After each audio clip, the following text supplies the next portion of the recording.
Merhabalar Yükselli Örgülere, hoş geldiniz. Güzel bir çanta çalışması yapacağız birlikte. Bu bir firmanın, bilindik tanıdık bir marka ürünü. Orijinalini en yakın şekliyle örmek istiyorum. Orada deri burs kullanmışlar. Ben de deri burs tercih ettim ve rafya ip. Elimde olan ipleri kullanıyorum. Siz de istediğiniz renkleri kullanabilirsiniz. Şöyle canlı güzel renklerde kullanabilirsiniz. Şu ipi de göstereyim. Bu bir reklam değildir kesinlikle. Ayaz rafya. Elimde olan rafya ipi kullanıyorum. Siz de herhangi bir rafya ip ya da kağıt ip kullanabilirsiniz. 3,5 milim tığ kullanıyorum. Ve bursun hemen ölçülerini göstereyim. En dışından ölçüyoruz. En dışından 24 santim. Ve gene en dışından tutuyoruz. 17 santim. 24'e 17 santim bir taban örerek başlayacağız. Şunu kenara alalım. Şurada ortasından aldığım iple hemen başlayalım.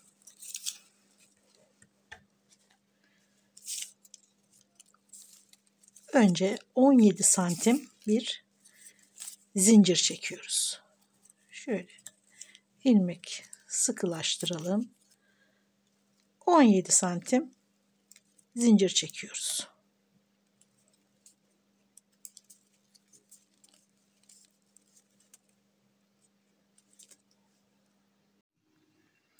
...30 zincir çektim. Gerçi burs 17'ye 24 santim. Fakat biz biraz daha fazla öreceğiz.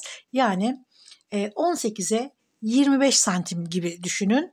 Biraz dışına taşıyacağız.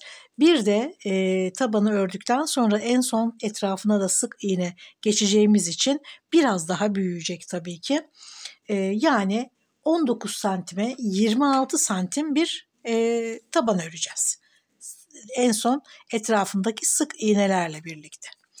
Şimdi ben biraz daha uzun zincir ördüm. Çünkü bu örerken biraz toplanır. O toplanma mesafesinde vererek 30 tane zincir çektim. Artı 1. Bir tane de fazlası çekiyorum. Bir üst sıraya çıkabilmek için. Hemen yanındaki yani 30. zincire bir sık iğne.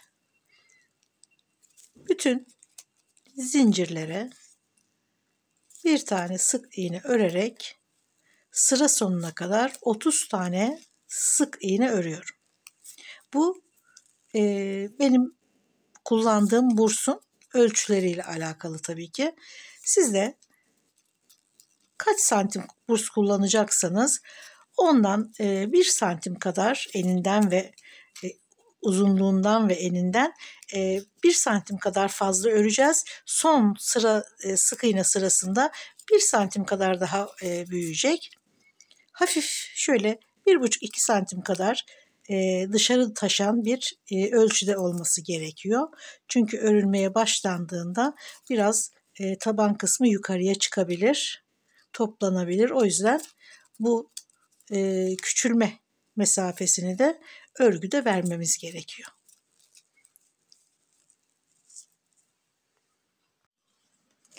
...34 sıra ördüm. Hemen ölçelim. 18 santim ve 26 santim. Tam istediğim ölçüye geldi. Şimdi etrafından çevresine sık iğne örüyoruz. Hemen buradan başlayalım. Son ördüğümüz ilmeğin içine 2 tane daha örüyorum. Toplam son ilmeğin içinde 3 tane sık iğne oluyor. Her köşeye 3 tane sık iğne örüyoruz. Köşeyi rahat dönebilmek için. Şimdi her sıranın içine bir tane sık iğne örüyoruz. Burada bir tane ördük zaten. Son sık iğne. Şöyle şuralara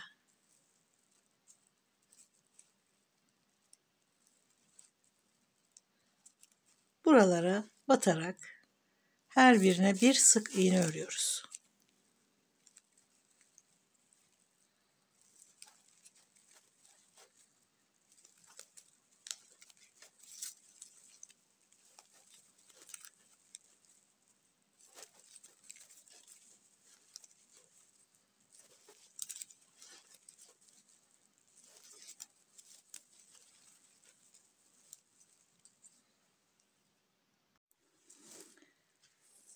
Şu köşede 3 tane örerek burada başladık sık iğnelere.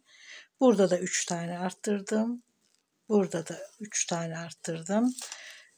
Şurada başladığımız sık iğneleri şurada tekrar 3 tane örerek tamamlayacağız. Burada başladık. Burada bitireceğiz. Köşelere 3'er tane batıyorduk. Şöyle son ilmeğe bir tane batıyorum.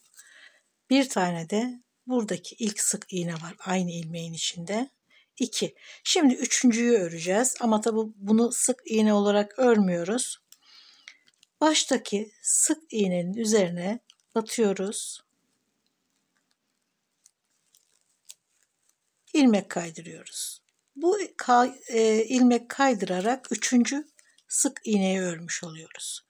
Bir tane bir ilmek kaydırdık. Bir tane de burada. İçinden ilmek kaydırdığımız ilmek. Şimdi 3 tane ilmek var köşede. Bir daha göstereyim. Son ilmeğin içine bir tane örüyorum. Bir tane de burada zaten bu sıradaki ilmek var. 2. Üçüncüyü sık iğne örmüyorum. Baştaki sık iğnenin üzerinden ipi alıyorum. İlmek kaydırıyorum. 1, şu 1, ilmek kaydırdığımız yer 2, 3. 3 tane ilmek oldu. Şimdi tam ortadaki ilmeğin üzerindeyiz. Burada yine bir ufak arttırma yapacağız. Çünkü bu sık bir doku, sık iğne ördük. Sert bir dokusu var. Bundan sonra 9 sıra kafes öreceğiz. Kafes örgü tabii ki bu örgüye göre çok zayıf bir örgü. İçeri doğru çökme yapabilir, toplayabilir içeri doğru örgüyü. Çünkü tabana göre daha zayıf bir örgü. Bunu engellemek için küçük bir artış yapacağız. 4 köşesinden de küçük bir artış yapacağız ki bu içeri doğru çökmeyi engellemek için. Çevresindeki sık iğnelerin sayısı mutlaka çift sayı olması gerekiyor. Çünkü bir trabzan, bir boşluk, bir trabzan, bir boşluk olarak öreceğiz. O yüzden çevresindeki sık iğne sayısı mutlaka çift olmalı. Şimdi hemen kafes örgüye geçelim. Örgümüz şurada sırayı birleştirdiğimiz ve ilmek kaydırdığımız noktada.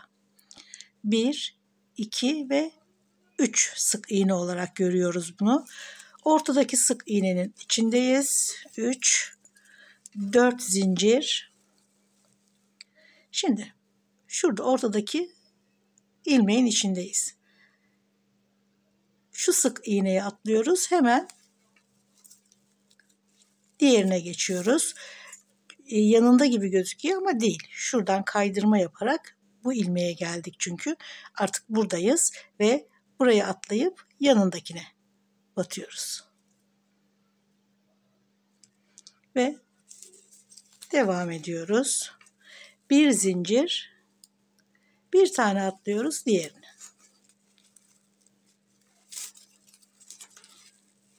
Bir zincir, bir tane atlıyoruz diğerine.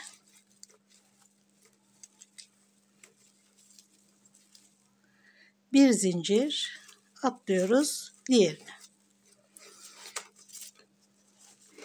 Şimdi bunları örerken, bu kafes sırasını örerken ilk sırada 4 tane artış yapacağız.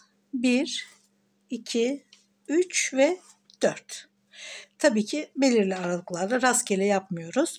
Her sıranın orta kısmına gelen yerlerden birer tane arttıracağız. Arttırmayı da şu şekilde yapıyoruz.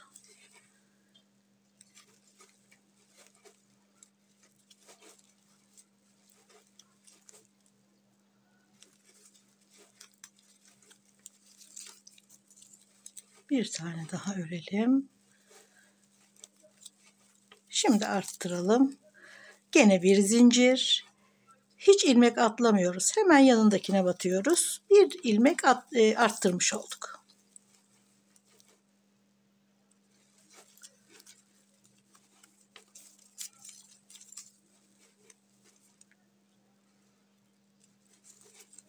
Bu şekilde devam ediyoruz.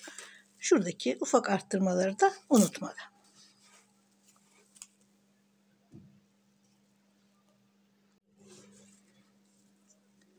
Başladığımız noktada yani 1, 2, 3.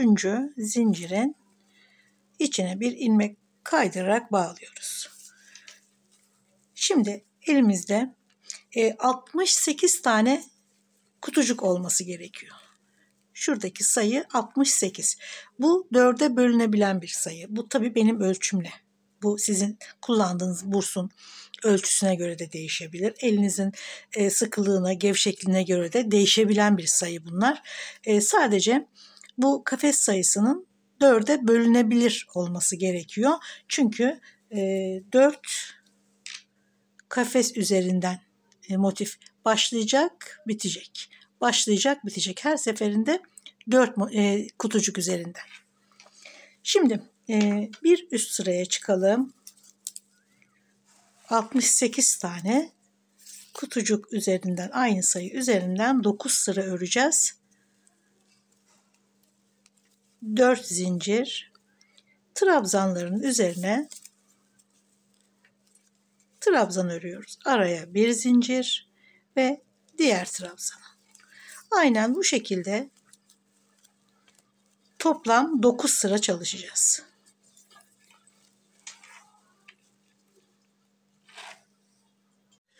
Evet, 9 sıra kafes örgüsünü tamamladım. Şimdi bu örgüyü, bu çantayı bursa nasıl ekleyeceğiz? İlmek sayılarını nasıl ayarlayacağız? Daha önce sanırım 2 tane daha deri burslu videom olması gerekiyor. Ama çok aradan zaman geçti. Ben bunu tekrardan anlatmakta fayda var. Şimdi bir tarafta şöyle görüyorsunuz delikleri. 28 tane delik var. Diğer tarafta da 28. Yani toplam 56 tane delik var. Her bir deliğe 2 ilmek ekleyeceğiz. 2 ilmek çalışacağız. Yani 56 çarpı 2. 112 tane bize burada ilmek gerekiyor. Fakat bu da burada da bir ilmek sayısı lazım. Şu boşluğu kapatıyoruz. 5 tane yeterli. 5 buraya, 5 buraya 10. Yani 112 artı 10, 122. Bize 122 tane ilmek gerekiyor. Şimdi burada da 136 tane var total. Toplamı 136 tane. 136'dan 122'yi çıkarırsak burada 14 tane fazla ilmek var. Yani şuradaki toplam ilmekten 14 tane eksiltmemiz gerekiyor. Bunu hangi sayılardan sonra eksilteceğiz? Kaç trabzandan sonra eksilteceğiz? Çünkü düzenli bir eksiltme yapmamız gerekiyor. Toplam 136 ilmekten 122'yi çıkarttık, 14 bulduk. Şimdi de 136'yı 14'e bölüyoruz. 9 küsürlü çıkıyor. O küsürler önemli değil. Yani 9 trabzandan sonra bir tane eksilteceğiz. Trabzan değil, sık iğne. 9 sık iğneden sonra bir tane eksilteceğiz. Aradaki o küsuratları da sıra sonunda zaten ortaya çıkacak ne kadar eksiltmemiz gerektiği. Sıra sonunda bunu kapatacağız. Şimdi bir zincir çekelim. Hemen eksiltmeye başlayalım. Şurasını eksilttik. Yani başlarken bir zincir çekerek hemen boşluğa batıyorum. Çünkü bir trabzan, bir boşluk, bir trabzan, bir boşluk olarak sayıyoruz ilmekleri. 136 tane olarak. Şimdi zincir çektim. Burada hiçbir şey örmediğim için hemen boşluğa geçtim. Burayı eksiltmiş oldum. Yani sırayı buraya bağlayacağız. Şurası eksilmiş oluyor. 2 3 4 5 6 7 8 ve 9 tane ördüm. Şimdi sıradaki trabzanı örmüyorum. Diğer boşluğa geçiyorum. Şurayı atlıyoruz. Burada da eksilttik. 1 2 3 4 5 6 7 8 ve boşluğa 9. Şimdi bir tane daha eksiltiyoruz. Yani buradaki trabzana batmıyoruz. Boşluğa geçiyoruz. Aynen bu şekilde sıra sonuna kadar gelelim.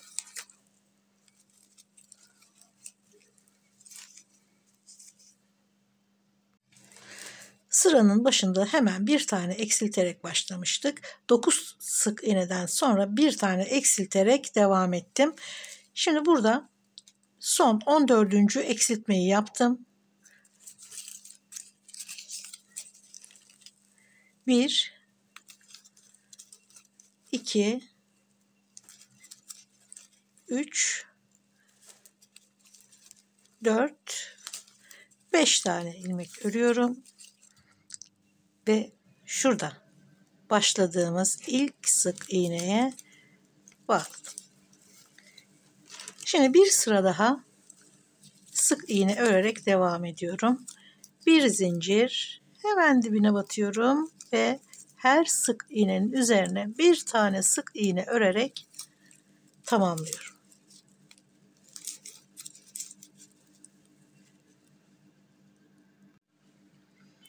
Tam 18 santim oldu. Bu yeterli bence. Belki 1-2 sıra daha sık iğne örebilirsiniz. Şimdi süslemesine geçelim. Sonra bursu yerleştireceğiz. Bu süslemeleri 1, 2, 3 kafes bitiminde hemen şuradan başlayacağız. Şöyle 1, 2, 3 ve hemen buradan başlıyoruz. Şöyle 2 tane örüyoruz. Bir aşağı geliyoruz. Yana dönüyoruz. Aşağıya tekrar diğer yana ve aşağıda tabanda bitiriyoruz. Sonra 2 tane örüyoruz. Yukarı çıkıyoruz. Gene aynı şekilde zikzaklar çizerek bunu örüyoruz ve şurada çizdim daha akıllı kalıcı olur diye. Şurası taban. 3. kafesten başlıyoruz. Bir kafes, 2 kafes. Sonra bir kafes aşağı, bir kafes yana, bir aşağı, bir yana tabana iniyoruz. Sonra tabanda 2 tane örüyoruz. Yukarı, yana, yukarı, yana, yukarı. Şimdi şuradan başlayıp buraya kadar gelince bakın sayalım 1, 2, 3, 4 tane. Sonra gene aynen burada olduğu gibi aynı deseni yineliyoruz. Gene 1, 2, 3, 4. 1, 2, 3, 4. Her desen başlayıp yukarıda bittiğinde 4 kafes kullanıyoruz. Her seferinde 4 kafes kullanıyoruz. Şimdi bu şekilde çizerek anlatmak çok daha akılda kalıcı olur diye düşünüyorum. Hatta şöyle bir ekran görüntüsü alırsanız daha kolay olur sizin için. Şimdi 1, 2, 3 hemen şöyle başlıyoruz. Herhangi bir yerinden çantanın. Şöyle yan kısımdan başlayalım.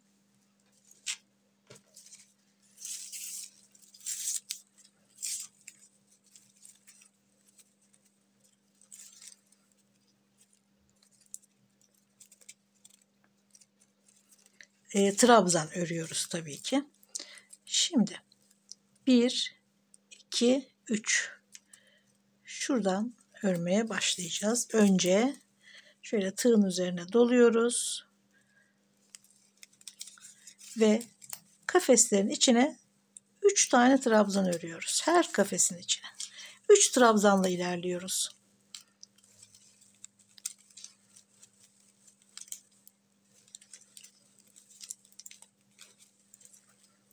Bir tane ördüm. Yanına bir tane daha var. 2 tane yan yana. Zaten bir kere ördükten sonra ikinci deseni gene aynısını ördüğümüz için çok daha kolay öreceksiniz. Önce bir kafa karıştırıcı gibi gözükse de aslında bir iki desenden sonra ezbere öreceğiniz bir örgü oluyor. 3 tane trabzan,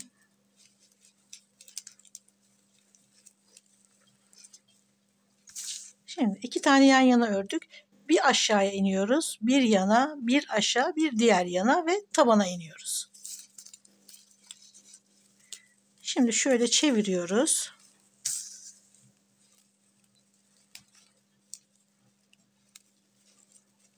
Hep orta boşluklarına batarak örüyoruz. Hep 3 trabzan, bir tane indik. Şimdi tekrar çeviriyorum. Şöyle yan tarafa geçiyoruz.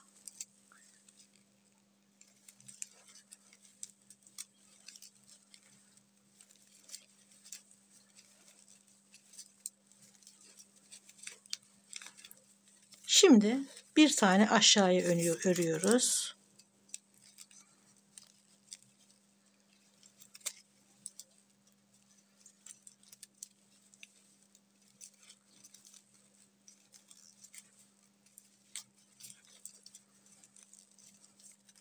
Şimdi tekrar çeviriyoruz. Şöyle örüyoruz.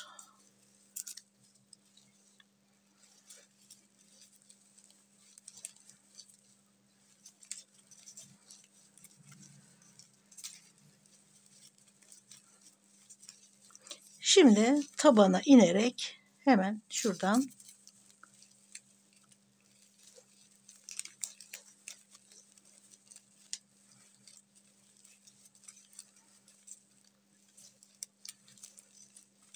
evet tabana geldik.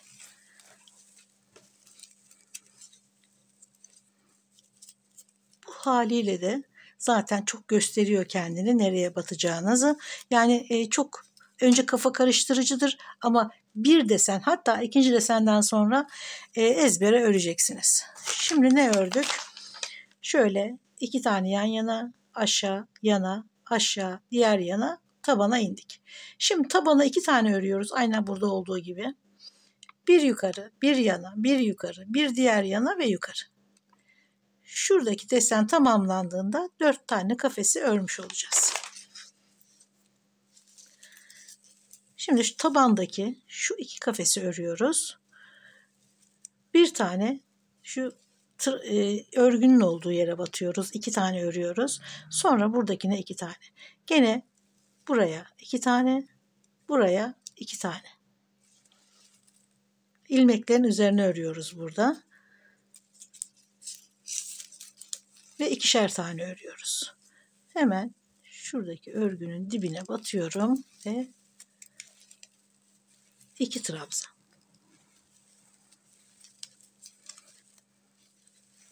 Yanındaki ilmeğe de 2 trabzan. Şimdi diğer kafese geldik. Hemen trabzanın dibine 2 tane, yanındaki ilmeğe 2 tane.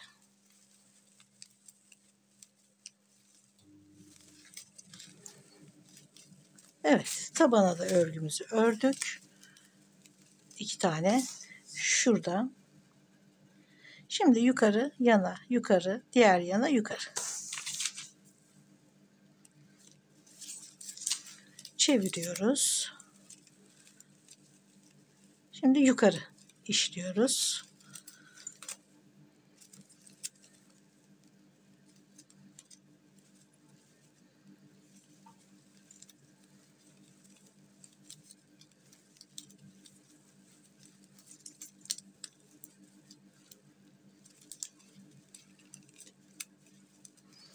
Şimdi yan tarafa geçeceğiz.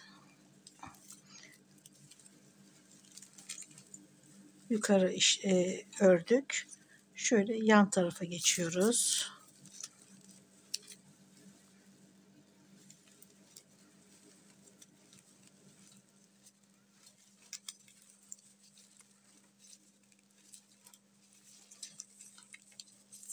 Şimdi yukarı tekrar çevirdim.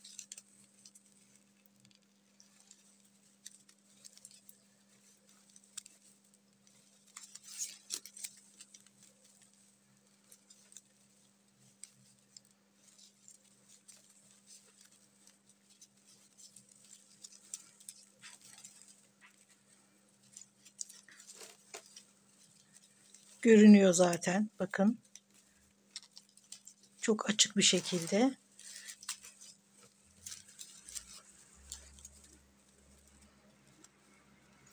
Şimdi şöyle ve şöyle örüyoruz ve aynı hizada bitiriyoruz. Şöyle ve şöyle.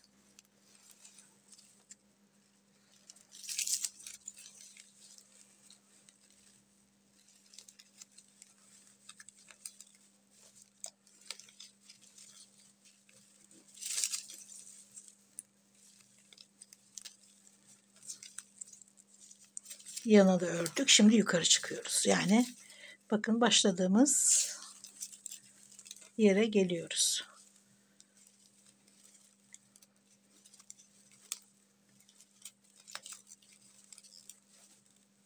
Evet.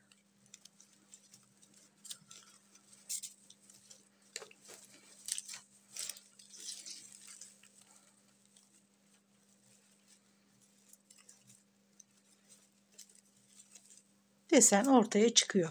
Her bu trabzanların arasında mutlaka hep 2 kafes göreceksiniz. Bakın. 1, 2, 3 sıra ve her sıranın içinde, her trabzanın arasında 2 kafes. Daha farklı sayıda kafes görürseniz 1 tane, 3 tane, bu yanlış gidiyorsunuz demektir. Şunları kontrol ederseniz hatasız sıranın sonuna kadar gider. Ama sıra sonlarında hatanızı görürseniz tekrar sökmek zorunda kalırsınız. Her örüşünüzde şu deseni, her örüşünüzde doğru örüp örmediğinize bakın. Mutlaka şu trabzanların arası hep 2, 2, 2 olması gerekiyor. Şimdi deseni tamamladık. Şöyle başladık. Buraya geldik. Aynen burada olduğu gibi. Gene bu şekilde geliyoruz. Tabana 2 tane örüyoruz. Yukarı burada desen tamamlanıyor. Kaç tane ördüğümüzde zaten gözüküyor. Bakın 1, 2, şöyle pardon. 1, 2, 3 ve 4. Bu şekilde de anlayabilirsiniz. Buradan da ekran görüntüsü alabilirsiniz. Ama bu çok daha faydalı olacağını umuyorum. Aynen burada başladığım gibi şimdi gene 2 tane, sonra aşağı, yan tarafa, aşağı, yan tarafa ve tabana iniyoruz. İsterseniz bir kere daha örelim. Hep aynı hizada gidiyoruz.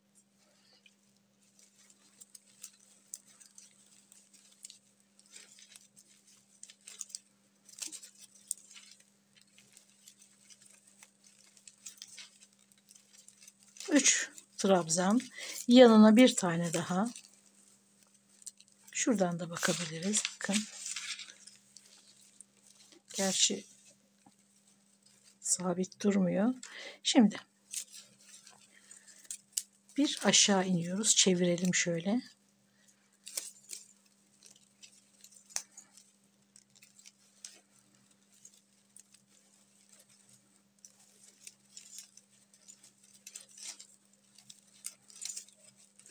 Şimdi yan tarafa geçiyoruz.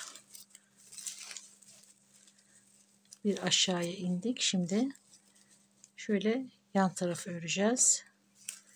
Yani yana doğru ilerleyeceğiz.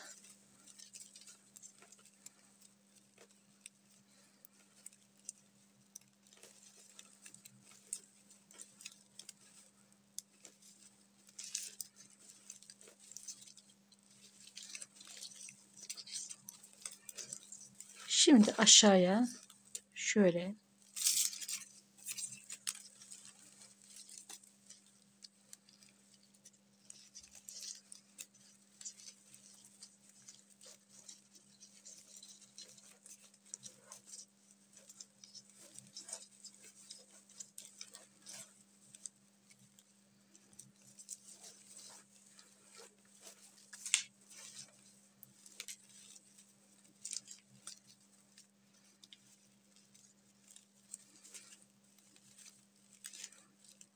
şöyle şekil vererek, zaten o zamanla alıyor şeklini. Şimdi aşağı indik. Şimdi bu tarafa doğru bir tane ve bir de aşağıya örüyoruz.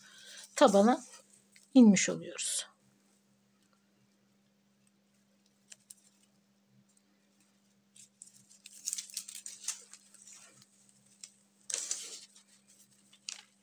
Yana örüyoruz.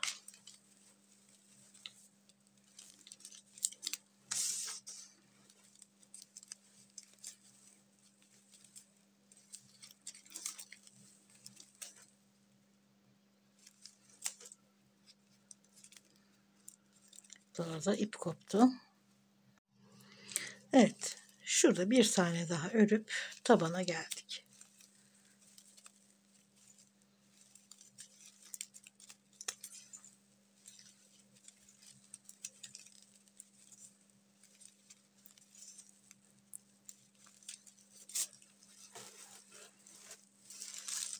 Hemen doğru ördük mü kontrol ediyoruz. Trabzan aralarında hep 2 tane kafes göreceğiz. Bakın. 2, 2, 2. Bu şekilde görüyorsak sorun yok demektir. Doğru gidiyoruz. Zaten anlaşılmıştır. Tekrar göstereyim. Bu deseni izleyerek başladığımız noktaya kadar geliyoruz. Evet, ilk sırayı tamamladım. Son yukarı çıkışı birlikte örelim. Zaten en son şurada bırakmıştık ipi. Tabana indik. Şimdi yan tarafı örüyoruz. Yani şuradaki 2 kutucuğun içine şöyle trabzanın hemen dibine ve yanındakine, trabzanın dibine ve yanındakine 2'şer kere batıyoruz. Ve bu sırayı tamamlıyoruz.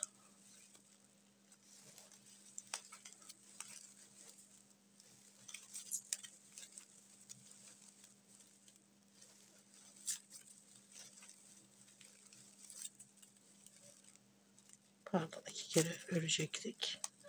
Şimdi yanındakine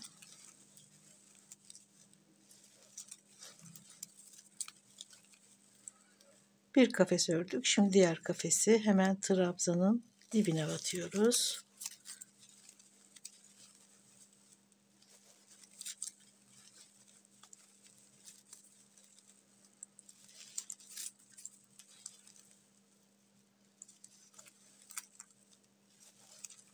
Evet. 2 kafesi ördük. Şimdi yukarı, sonra yana, yukarı, yana. Sonra başladığımız noktada bitiriyoruz.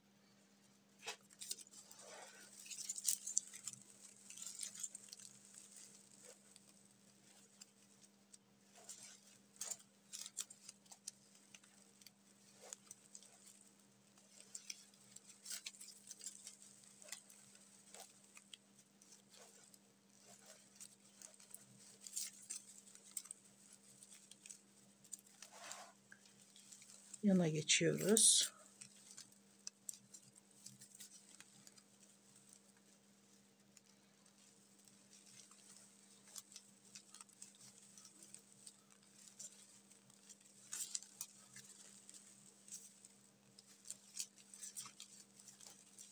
Sonra tekrar yukarı.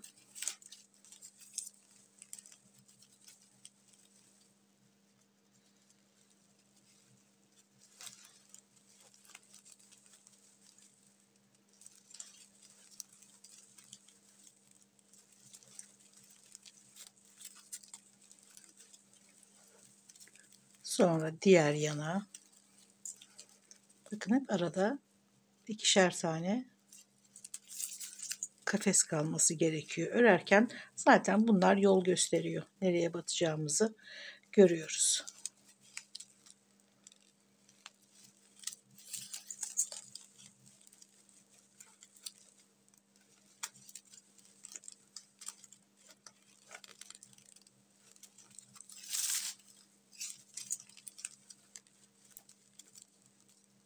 Evet.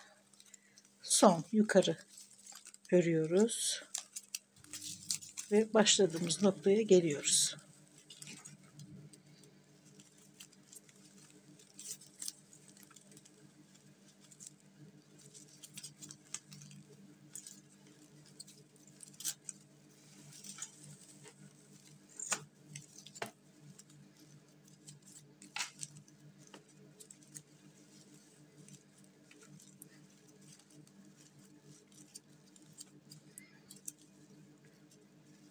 Şurada birleştiriyoruz.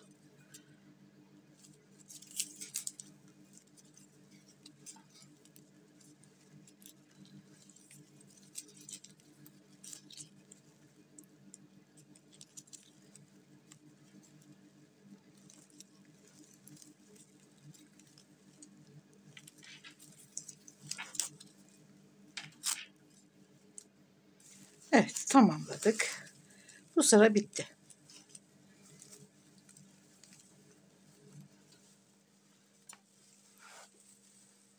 Şimdi 3 kafes üzerinden örmüştük bunu. Şimdi gene 1, 2, 3 kafes üzerinden şöyle öreceğiz. Burası da bittikten sonra gene 1, 2, 3 kafes üzerinden bir sıra daha öreceğiz. Yani bu şekilde 3 sıra örüyoruz. Burada başladığımız noktadan gene diğerinde başlayalım.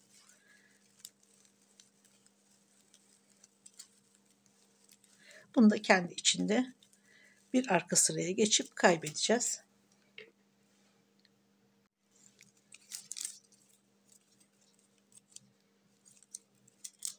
İlmeğimizi hazırlıyoruz. Bir tane de doluyoruz. Şurada başlamıştık. 1, 2, 3 hemen ilk başlangıç yerinden aynı şekilde başlıyoruz.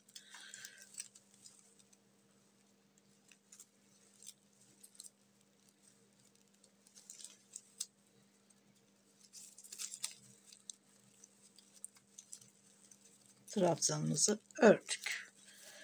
2 tane daha örüyoruz.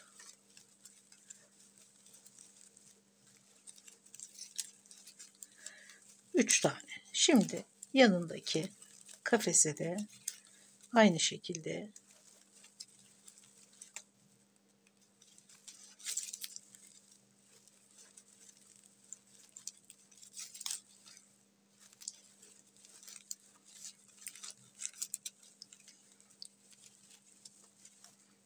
bakın şurada 2 tane örmüştük. Gene aynı.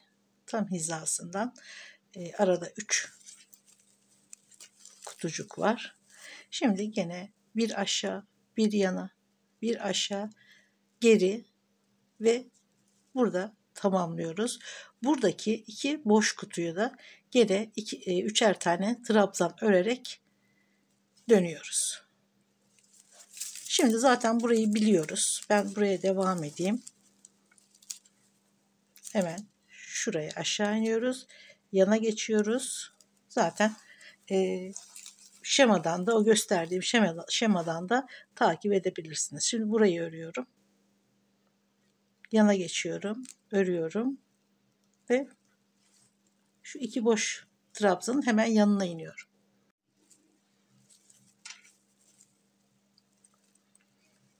İki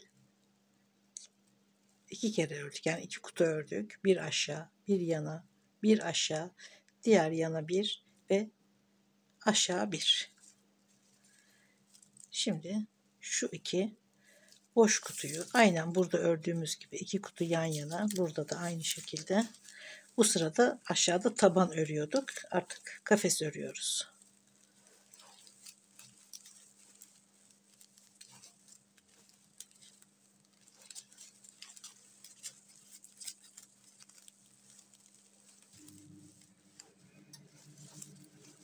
Üç tane.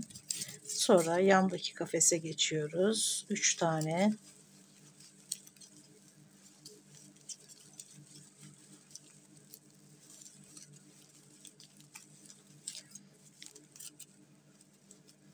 Şimdi bir tane yukarı, yana, yukarı, geri, ileri. Şurada başladığımız noktada tamamlıyoruz. Sonra gene 2 tane aynı bunun gibi örerek burada olduğu gibi, zaten artık bunları ördükten sonra bundan sonraki örgüleri örmek çok daha kolay.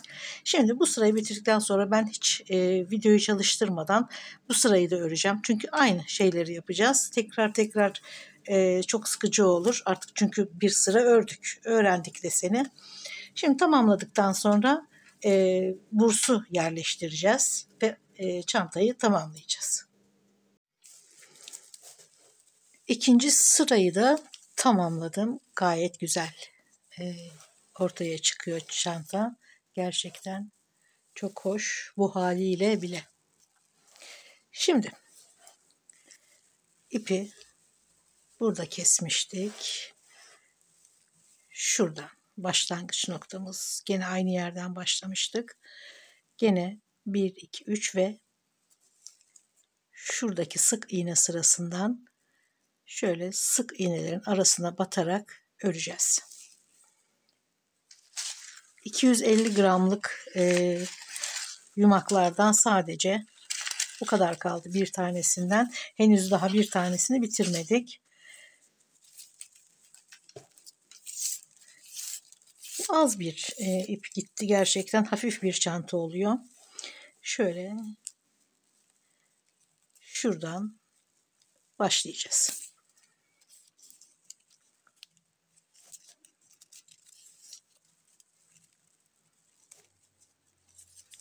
Bir kere doluyorum ve şöyle batalım.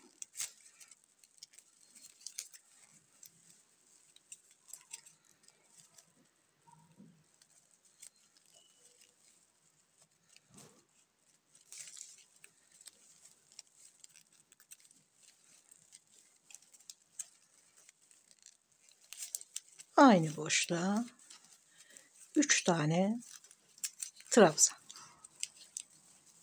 Sonra yandaki boşluğa geçiyoruz ve şöyle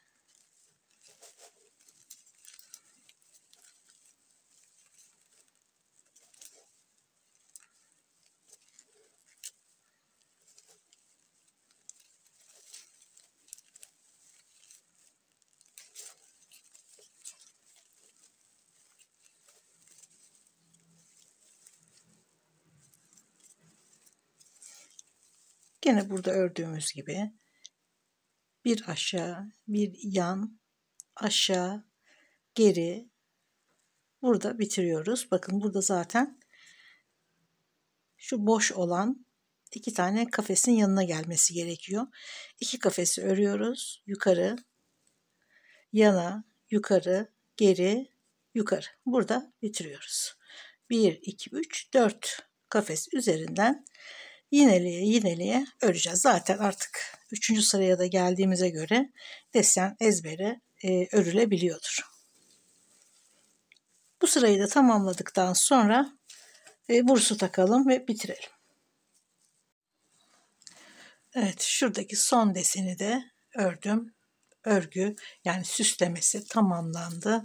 Şimdi bakın başladığımız noktadaki trabzanın üzerine ilmek kaydırarak sırayı bağladım ve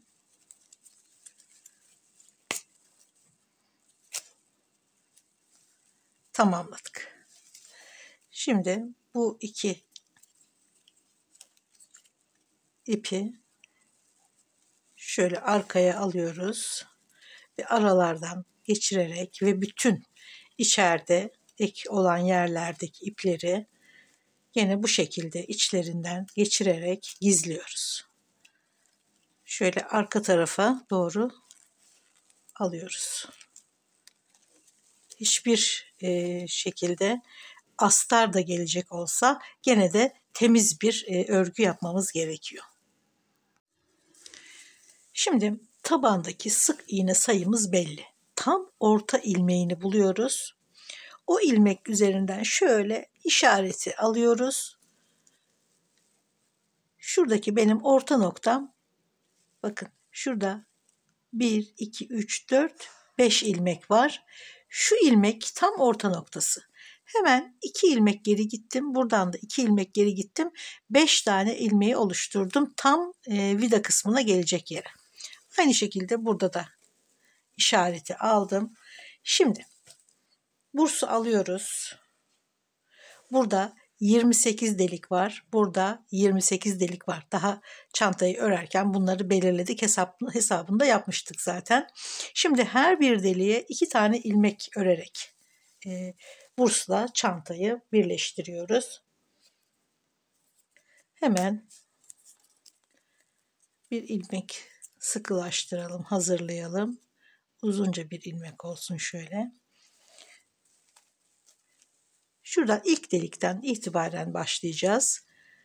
Hemen iğnenin yanındaki ilmeğe batıyorum.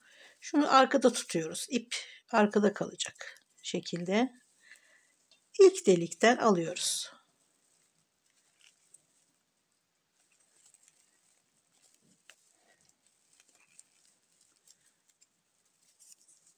İpin kontrolü hep şöyle içeride olacak. Sonra yanındaki ilmeğe batıyoruz. Ve gene aynı deliğin içinden ilmek kaydırarak tamamlıyoruz.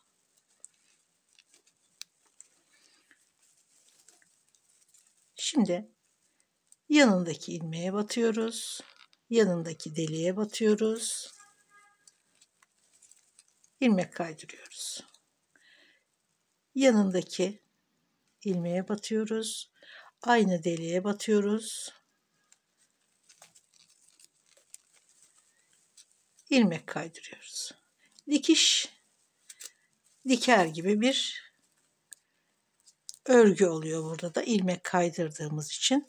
Gayet muntazam bir şekilde böyle birleştiriyoruz. Bakın yanındaki ilmeğe batıyoruz. Bir sonraki deliğe.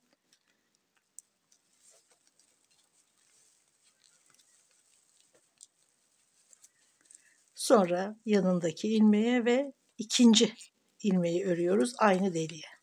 Her deliğe 2 kere batıyoruz.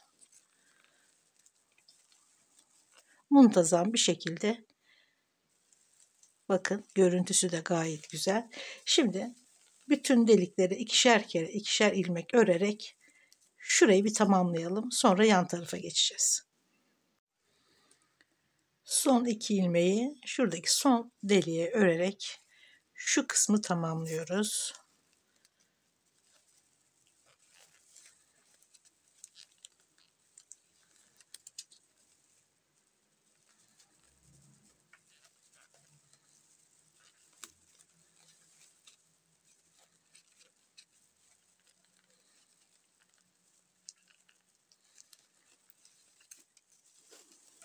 Şimdi burada bulunan 5 sık iğneye şöyle aradan alalım. 5 tane ilmek kaydırma yapıyoruz ama şu ilmeği biraz küçültelim.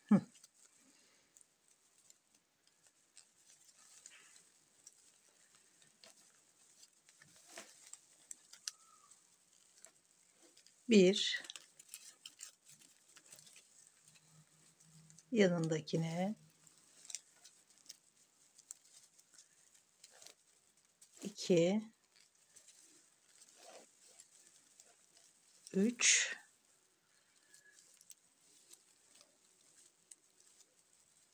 4 ve 5 tane ilmek kaydırma yaptık. Şimdi yanındaki ilmekten aynen her deliğe 2 tane ilmek örerek devam edeceğiz. Yana geçiyorum.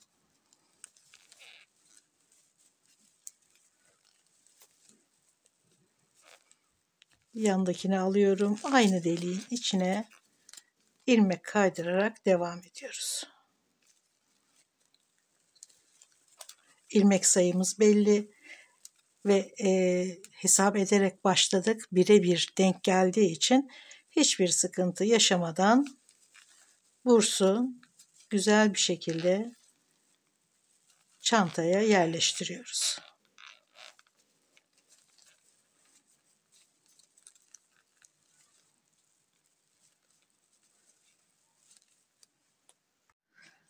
Beş ilmek kaydırmamızı da ördükten sonra çanta tamamlandı.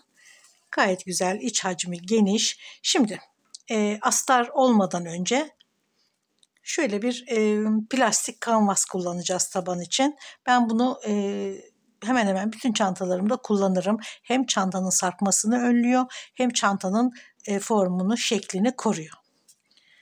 Yani, tabanın genişliği ve uzunluğu kadar, yani ebadı kadar kesiyorsunuz. Kenarından, köşesinden tabana dikiyorsunuz. Böyle teyel gibi de yapabilirsiniz. Aralarda tutturabilirsiniz. Fark etmez. Kaymaması önemli. Evet, kanvası da diktikten sonra astarlamaya hazır halde.